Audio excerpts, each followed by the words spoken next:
Well, boys, you just gotta love that. Even though this motor ain't got no miles on it, look how clean that motor is. After sitting for 25 years. Yep.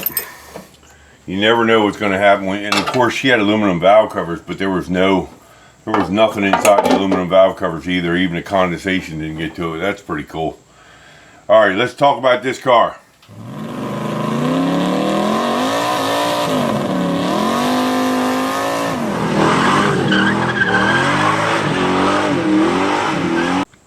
All right, guys, so we're learning our lessons, okay? Old lessons. You know, anybody's been following this 72 Challenger that I brought in to clean up. This is basically what I'm doing. I'm cleaning it up. The things that failed that I did 20 years ago. For some reason back then, I did not use nickel anti-seize. And what happened was we were scared to death. We were going to have to break this out. See where this is? And look, it doesn't even want to go back in. That aluminum against this steel had corroded up so bad that the bolt broke when we went to take the water pump off. And so did that bolt right there. We had to use a pipe wrench. And after we got the water pump wiggled off, now you can turn around right there and see how crusty the water pump is. The aluminum got pretty crusty. Looks like the water level went down because it honestly looks like right here is where the water level was. Now we cleaned this up to make sure it hadn't started pitting real bad. And there's a few marks right there, but it's not going through the timing cover. So that's the biggest thing. You find these old motors and they sit for a long time, this aluminum will corrode and eventually water will start going into your timing chain. You start getting milky oil. So there we are. This is a 344 speed car. This motor in here is a 360 with 340 202 valve heads. She's decided she wants to paint the intake because of the expense of cleaning up that intake. After sitting so long, it got oxidized pretty good. So we've got everything out of it we need. This one nipple had gotten extremely bad. This one water nipple. Is this still over there? Here it is. We were lucky and got that out. That one water nipple wouldn't have lasted very long. It'd have been another leak. So, and again, this is a cleanup. This is change color and a cleanup, and I can't wait to show you what I'm going to be able to do with this. So, plus all the new power steering, power brake. We're going to have to open the steering column up and crush the steering column shaft.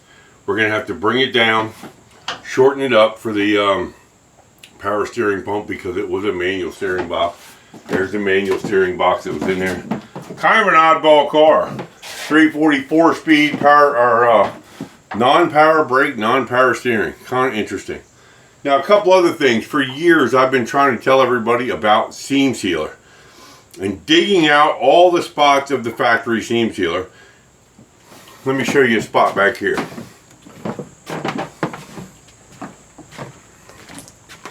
Now we had some pinholes and stuff we cleaned up in there with PC7. It wasn't anything bad. Wasn't even really enough to weld or put a patch in.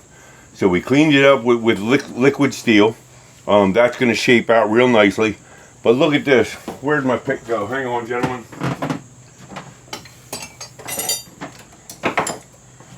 Back when I did this in the early 90s.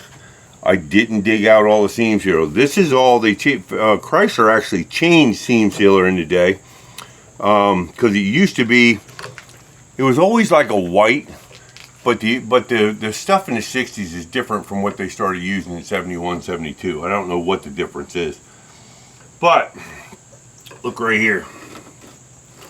Look at the look. We used to call it factory rust.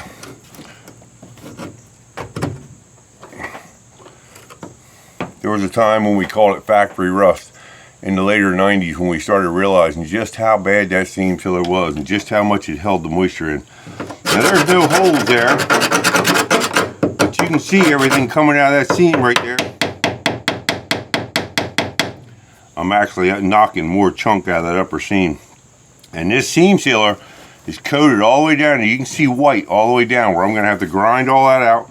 I'm going to have to actually use a cutoff wheel and grind into this, de-rust it, and re-seam seal it. So same with the other side. I don't think the other side I could peel up like that.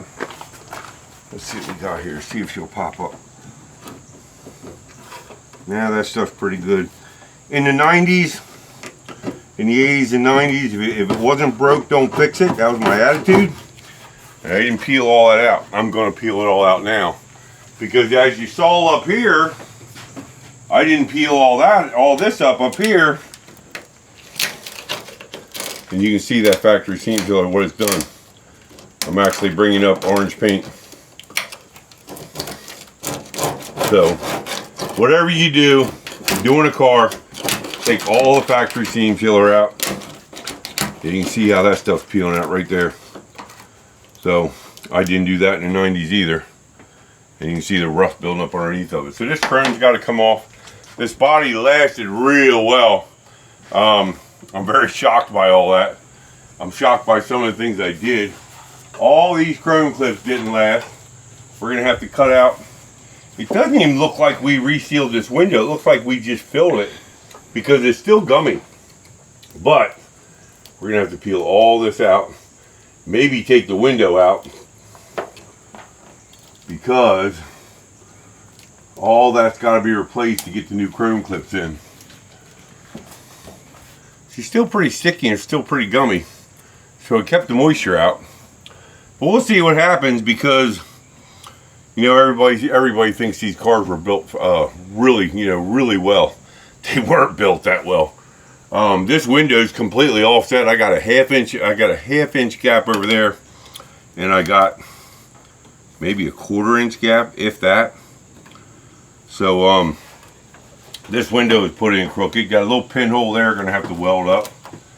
Let's see what happens here.